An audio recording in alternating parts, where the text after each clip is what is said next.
Gold yesterday has created another candle, which is a small indecision candle with a larger wick on the upper side, looking like a bearish pin bar formed right here at the resistance to 36.97. Compared to the previous week, where the price was acting as a bullish momentum, strong one, the price reached this resistance area. And what is currently we have now, it is usually what is this means is the continuation of this bullish momentum. But we have something that is in front of the price, and that is a supply zone here, where we can see that the price has reacted at this supply zone and retraced slightly back down. For now, we can see the price is forming another bullish candle. The day has just started. So it depends what the price will do again when this reaches the area to 36.97.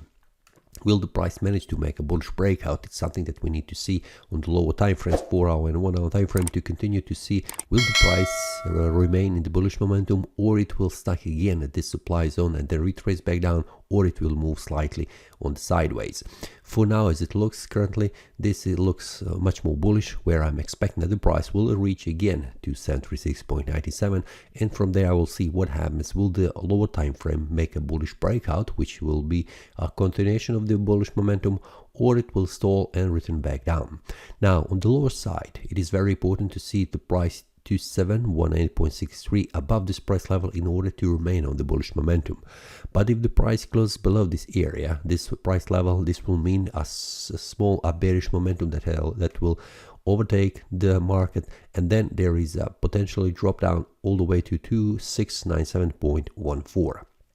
This is something that is currently very important for the price, but as it looks currently, it looks that the bullish momentum is still present, and we could see the price moving even higher further on in the next following days.